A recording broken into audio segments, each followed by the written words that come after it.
Yes. Okay. Well, good afternoon and greetings, greetings, greetings. And I also call you BJ. Is that for beautiful? Yeah, that's what everybody knows me as. If you call me by my real name, I feel like I'm at the doctor's office. So, Oh, really?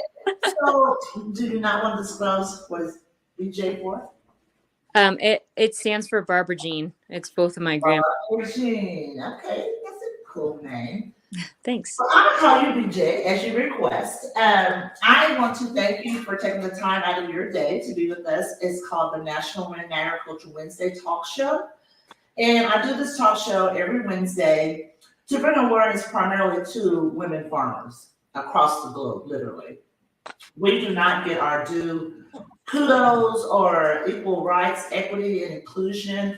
It's only given to a few that really, they're not making big impacts. Like, some of us out here, like yourself, you can highly recommend it by viewers as well as my team, specifically my assistant, who is savvy, and she's like, you got to speak to her. And I see someone cute. Girl, what age?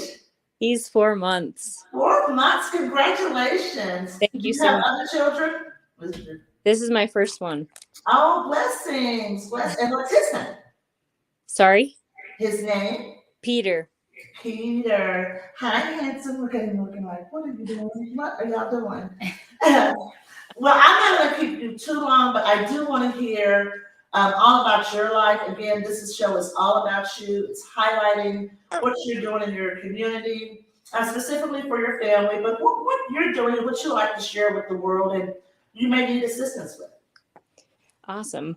Well, I'm based out of Laramie, Wyoming, which is the southeast corner of the state of Wyoming, almost to Colorado. I've run my own farm for 4 years now. I started working with other farmers to gain the skills I needed to start my own business, and eventually I pulled it off. So we raise lamb, pork, chicken, and eggs, and we also help a couple other local ranchers sell their beef. My business is called Taste of the Wind, and have an online presence. We ship meat across the nation, but we try to stay as local as possible with our customers. Awesome. So that's your full-time job as being a farmer? Yeah. Recently, I've kind of been in transition because I just had a baby. But I just found out today, actually, that I got the executive director position for the Wyoming Food Coalition. So I'm pretty excited. Congratulations.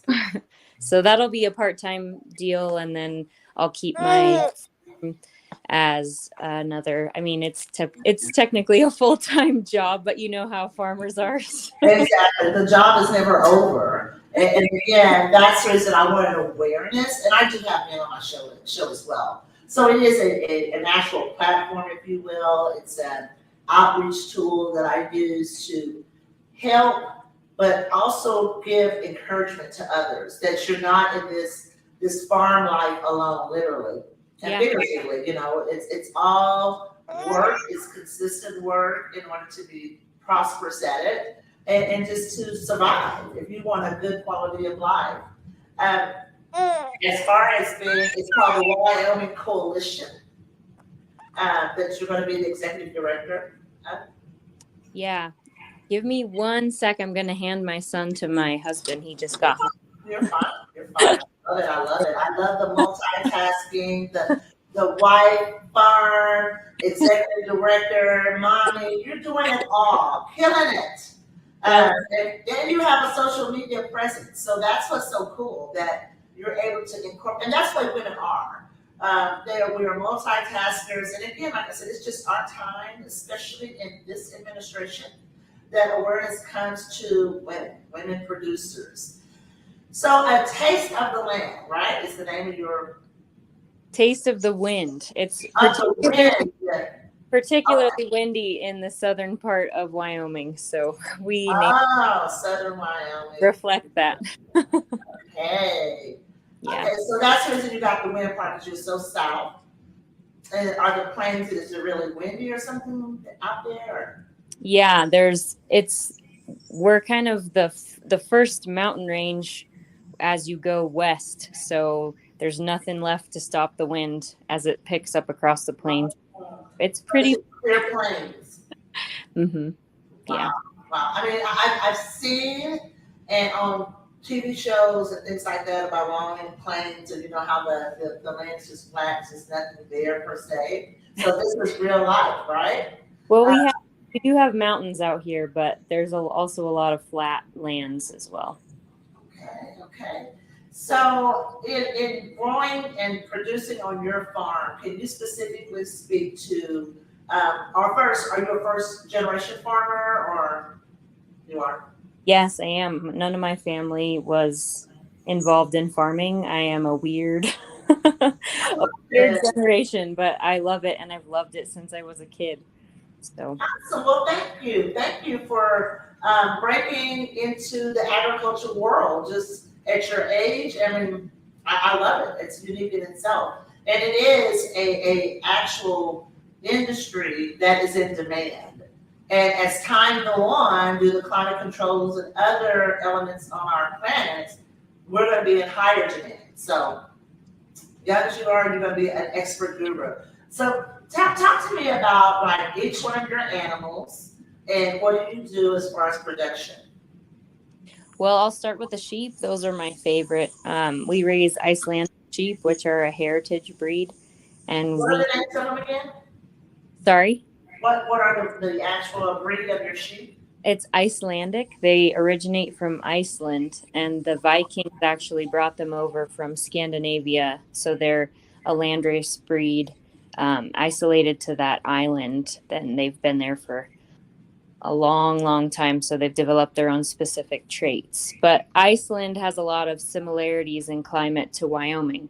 So Mm, the Icelandic sheep do really well here. And we raise those sheep to provide a meat product and a wool product. And then I do milk them just for my own use, but I don't sell the milk. okay. And then I also tan the hides and clean the skulls to create really cool home decor. So I sell those as well. Awesome. Well, and do you have a website where people could buy this from you? Yeah, So, my website is www.tasteofthewind.com. And that's where I sell all my meat products and then skulls and hides from my sheep as well. oh my goodness, bless you. This is unique in itself. So number one are the sheep, the ice, how do you say it? Icelandic. Icelandic Hmm. Hmm. sheep. Okay, and okay, what is your second animal? Or We also raise hogs, and we also raise an interesting breed of hog. They're called Mangalitsa's. They originate in Hungary, and people like to call them sheep pigs because they get about this much curly hair on really? the wintertime, and they're really hardy. That's why we like them out here. They're actually a breed that was developed for lard production, so they Oh, have a large fat cap on okay. top, and they do produce a lot of lard. But our customers really like that because our customers value the many uses of lard, mostly for Yeah, cooking. that is really neat. I mean, I've never heard of these specific type of hogs, if you will. I just got through the show earlier on humanity of pigs. So Oh, this is like, yes, it's really interesting, you know, as far as I have a actual colleague that is advocating for, you know, humanity for pigs because as far as mommy sows, how they are put into these little cages and just stressed throughout their whole reproductive cycle. You know, it's like you go in, you know, you go in and get pregnant, you carry, and they're on hard concrete and they chew at the bars. And it was just, I was crying. So this is kind of ironic, or I should say divine intervention, that we're talking about pigs again and how important pigs are to our ecosystem and this existence on Earth. and pigs are so intelligent. It's They say that. They said they're lot. also similar to this dog. Yeah, and people try to justify that keeping pigs indoors in cages is it's okay because they don't need as much interaction and stimulation as we do, but pigs are so smart, and you can tell they love getting outside and they love running around. They love having Yeah. being in the sunshine and having fresh air, and they love having a variety of foods to eat. So we do a lot of food waste reclamation, if you will. So our hogs get a lot of produce, and they really love that. You can tell that. Yeah, most definitely. I remember as a little girl, my grandfather used to go to the grocery stores. I don't even know if they can still do that due to so many food safety laws, but my grandfather used to go literally like what they call garbage diving. Yeah. And he would go and literally get like the leftover produce, and of course he would feed, whatever wasn't good to the pigs, but some of it we ate. I mean, because he would like sift through it and make sure not get their little bruise. That's just part of, the whole farm life. But when you said that, I was like, I do remember Papa actually going and get those vegetables at the garbage dumpsters. Yeah. I have a lot of respect for people who don't want to see good food go to waste. Most definitely. Well, I am a true farm girl. I may not look like it on the outside. I tell people this is the marketing tool. I'm just a little country girl from a small place here in Oklahoma, and that went urban, and we still farm beef cattle and some other things on the farm. But back to you and what is your third favorite? I guess all that's left are our chickens. We raise meat chickens and laying hens, so we get meat and eggs from chickens, and we raise a wide variety of types of birds. So, really? But they're all free range. Phenomenal woman. You need to become a chapter leader for Wyoming. I mean, it's a good way. I'm getting ready to take you into. Do you work with the USDA at all, like in some of their programs?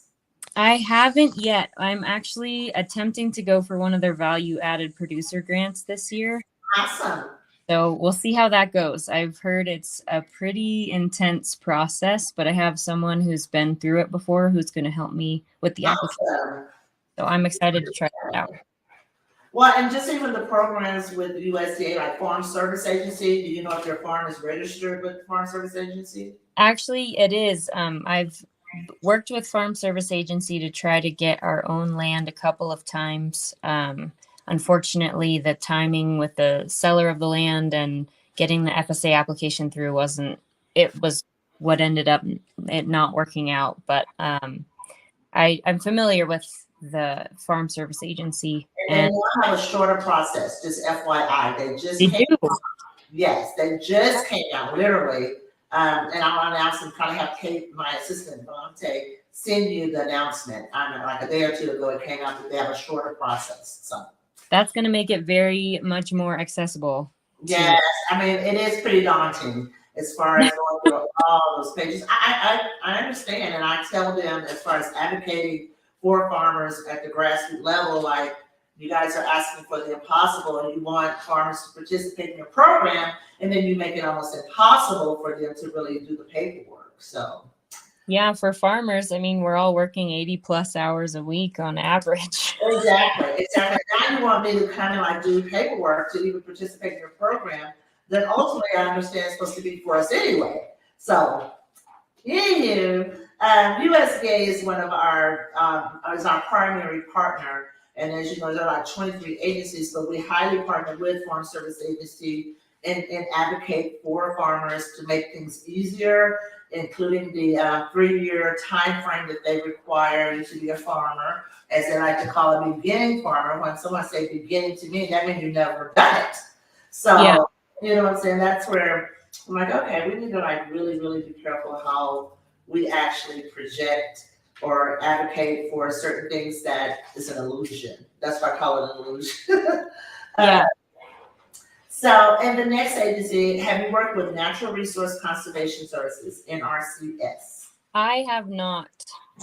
You need to. That is the #1 agency that is helping people help the land. And when I say that, they have like fencing programs, they have programs to assist with water wells, solar panel, even with habitat, preserving wildlife. And specifically when you're talking about, your sheep, all your farm animals, there are programs, like literally they'll come out to you. And there is a Wyoming USDA NRCS office as well as FSA that's in every state. And you just contact them and tell them that you want a free conservation plan. They'll come out to your, and it's like a business plan for your farm, and they can show you what they can actually assist you with. It's free. Again, FREE. And if they tell you anything different, let me know. Because it's a free, it's called Conservation Plan. They have some wonderful programs, even with the EQIP program. That program in itself helps farmers with what we have here on our grounds is a high tunnel, which is like a plastic greenhouse, but it's extends the growing season. And they just have some great set aside funds for women, for just farmers in general that could really help out in the production industry. So as far as selling, do you find it, is it really hard to sell your items? I wouldn't think so locally, but what about nationally?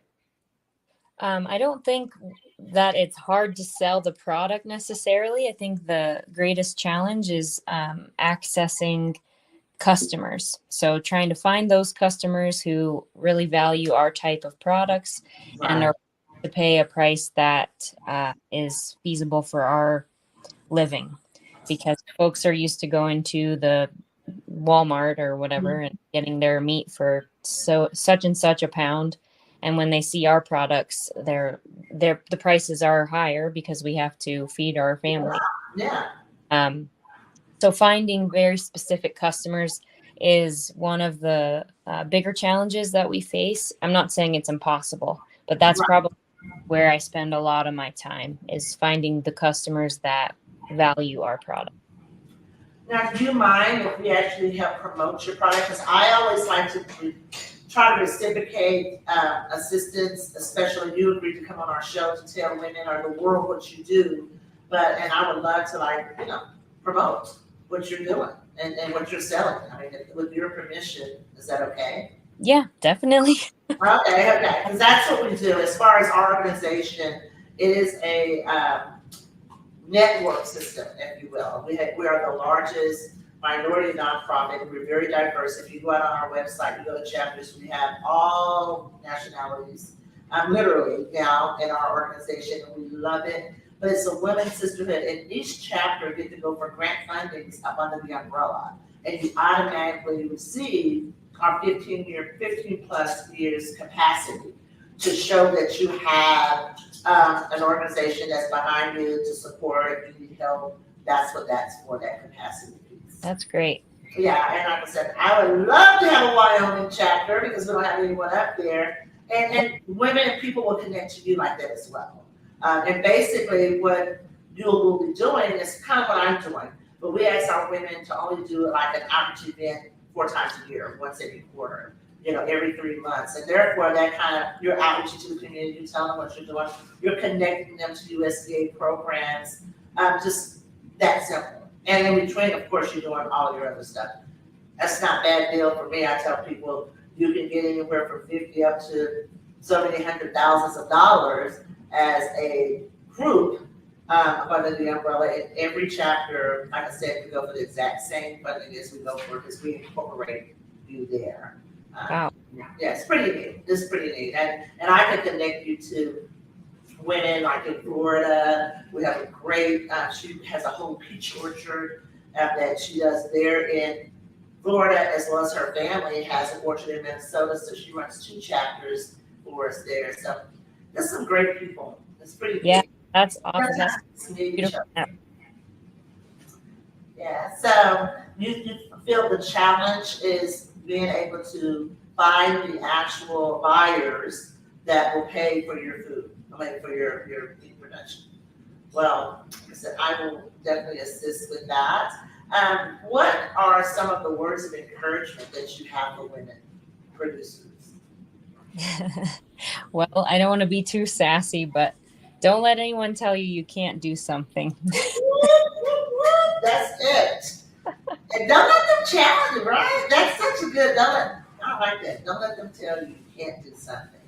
Because it's true. There's nothing like a woman with willpower. So we do it all. And like I said, it's really neat because it's an actual a day that Congress or the Senate voted on nationally as declared it National Women in Agriculture Day. It has nothing to do with our organization. However, and literally we're going to DC because it's National Women in Agriculture Day. And we said, well, National Women in Agriculture Association would like to give testimony on National Women in Agriculture Day, especially on equity issues for women farmers. You know, we want to make sure that we receive that same leverage, respect, resources to operate our farm operations.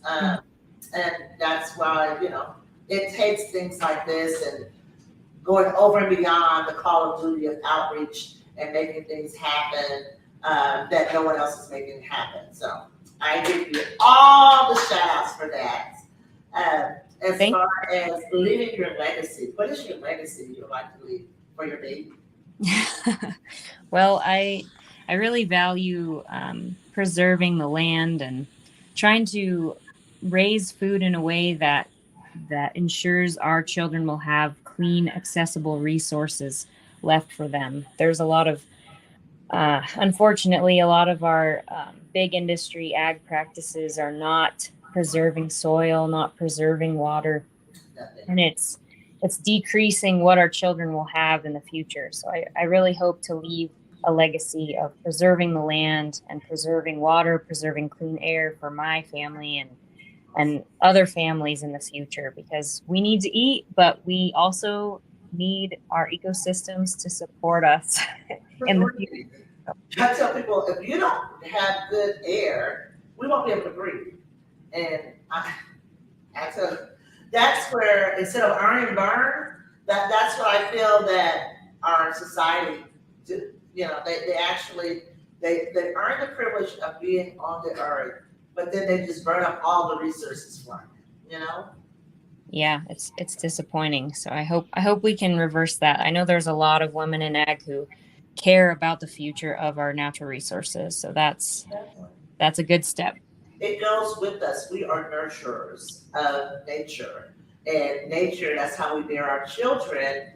And we would be less of a human being, I think, if we didn't, like you said, preserve our earth and make sure the world is a better place than when you came in it. Leave it a better place going out.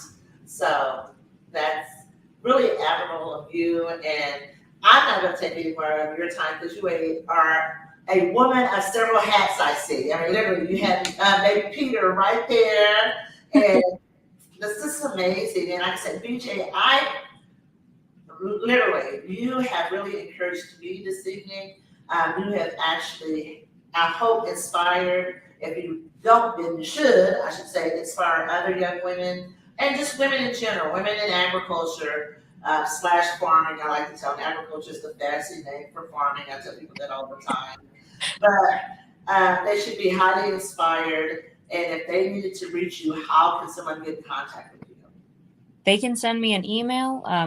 And all my contact info is on my website as well. But it's pretty easy to remember. I'm just bj@tasteofthewind.com. If anyone wants to email me, I'm pretty quick about getting back that way. And I'm also on Instagram at tasteofthewind307 and Facebook with the same handle. So I look forward to meeting more women in ag, and we can all lift each other up. So anyone who wants to have a chat about anything to do with natural resources, animals, or agriculture, I'm game. Awesome. This is one more thing that sticks out. Something about you do something with eggshells. And I cannot let that, because I wanted to hear, because it was very intriguing to some of our viewers. With eggshells, you said, right? You said what? You said eggshells, right? Sorry. Yes. Okay. Well, I'm experimenting because I don't like to let things go to waste at all. Yes. And I did a lot of research and a lot of tooth powders that are out there on the market. Instead of toothpaste, people are using powder because it creates less waste. There's no tube associated with a powder. So I made my own toothpaste powder with eggshells as the main ingredient because they're supposed to help remineralize your teeth with the calcium. Okay.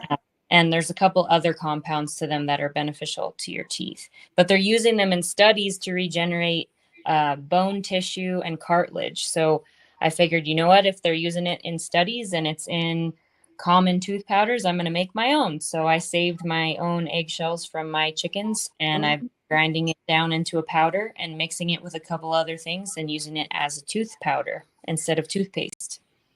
Girl, you need to go ahead and trademark that because that is phenomenal. I mean, literally, I was just on a panel about patents, and that's something to patent, especially coming from a woman producer directly from the land. Just food for thought, no pun intended, but literally, you need to really think about that because I think that is one of the unique things I've ever heard. And it makes so much sense, when you think about it. Wow. Well, again, I thank you again so much, BJ. You have blessed us today. And we're at the end of the show. And as I always tell the young people, it's a great day in ag to make that bag. Yes, it is. So, thank you very much and have a blessed day. Thank you. Same to you. Blessings to you. Thank you. Blessings.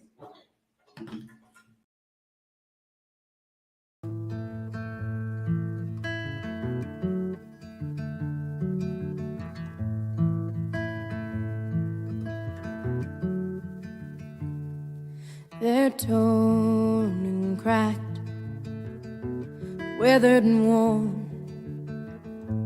ripped and bruised and brown and strong, and they may not be beautiful, but they get the job done. And they can't cut a calf and rope a cow, set a trap, shoot coyotes, hold the reins, twist a wire. They work like a man, even though they look small. My hands may not be your kind of beautiful. 2 silver rings and no diamond things, burns from cast iron and the brand